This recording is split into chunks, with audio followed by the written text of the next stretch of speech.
Mpingeni shetani naye atawakimbia. Ninampinga shetani na kazi zake, ninampinga shetani na majeshi yake. Ninampinga shetani na majeshi yake yote kwa jina la Yesu. Kana mamlaka, maana tumepewa mamlaka ya kukanyaga nyoka na nge na nguvu zote za mwovu shetani. Ninakanyaga kila nguvu zote za giza, na kamata kila nguvu zote za giza na kutoka na kuzimu kwa jina la Yesu.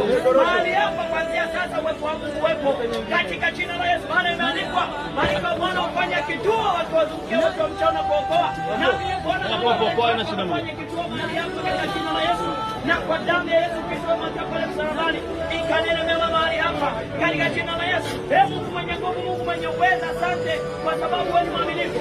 Asante kwa sababu wewe ni mwema. Ninakushukuru Mungu uliye hai. Mahali hapa Bwana pakajawe na uwezo wako, pakajawe na utukufu wako. Pia Bwana ninaombea anga na mahali hapa, kila wakuu wa anga, kila wakuu wa giza ambao wameketi kwenye anga hili, Mungu uliye hai, wakaangushwe kama umeme, wakaangushwe kama radi, wakaangushwe kama umeme, wakaangushwe kama radi katika jina la Yesu Kristo wa Nazareti.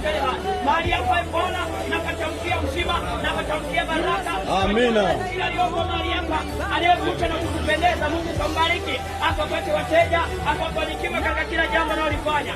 Asante kwa sababu wewe ni mwema. Ni katika jina la Baba na la Mwana na Roho Mtakatifu nikiomba nikiamini, mtu mmoja anasaidia kusema amen. Amen.